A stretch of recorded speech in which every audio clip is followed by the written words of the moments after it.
মালয়েশিয়ার পক্ষ থেকে এলো বহুল প্রতীক্ষিত সেই সুখবর। আগস্টের শেষ সপ্তাহ থেকে খুলে যাচ্ছে প্রায় 2 বছর ধরে বন্ধ থাকা শ্রমবাজার। আবারও বাংলাদেশি কর্মী নেওয়া শুরু করছে দেশটি। সরকারি প্রতিষ্ঠান বোয়েসেলের মাধ্যমে আগস্টের শেষেই দেশটিতে পাড়ি জমাতে যাচ্ছেন নতুন কর্মীরা।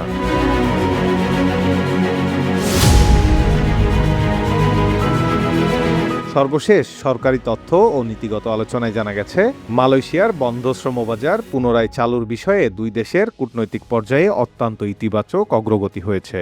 সংশ্লিষ্ট মন্ত্রণালয়ের তথ্য অনুযায়ী আগামী 1 থেকে 2 মাসের মধ্যেই শূন্য খরচ বা জিরো কস্ট মাইগ্রেশন মডেলে কর্মী পাঠানোর লক্ষ্য নিয়ে কাজ চলছে।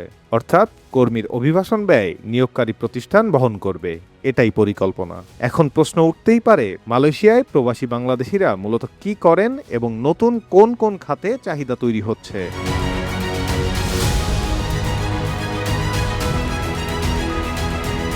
মালয়েশিয়ার উদীয়মান অর্থনীতির অন্যতম প্রধান চালিকা শক্তি হল বিদেশি শ্রমিক। স্থানীয় জনগোষ্ঠী যেসব কঠিন, শ্রমঘন এবং ঝুঁকিপূর্ণ কাজ করতে আগ্রহী হয় না, সেখানেই তৈরি হয় বিদেশি কর্মীদের বড় বাজার।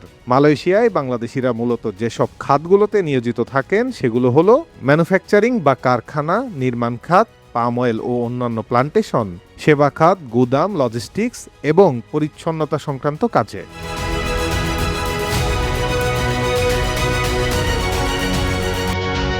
তাহলে অন্যতম এই বাজারটি বন্ধ হয়েছিল কেন?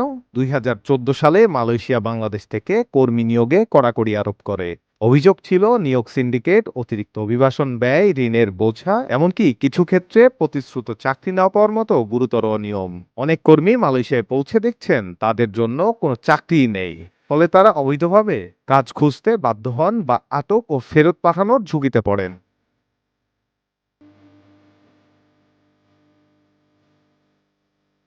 এবার প্রশ্ন হচ্ছে, এবারও কি সেই পুরনো ভুলের পুনরাবৃত্তি হবে?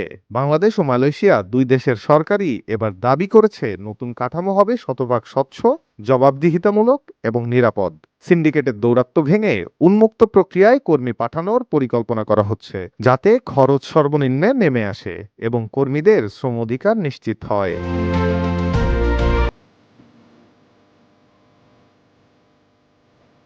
মালয়েশিয়ার দ্বার আবারও খুলছে।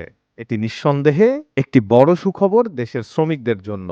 তবে এবার প্রধান চ্যালেঞ্জ, এই সুযোগ যেন আর কোনো মানব পাচারকারী বা দালাল চক্রের অবৈধ ব্যবসায় পরিণত না হয়। আর সিন্ডিকেট ভাঙতে সরকার যে নতুন ছক এঁকেছে, তাতে কি বন্ধ হবে কোটি কোটি টাকার এজেন্সির প্রতারণা?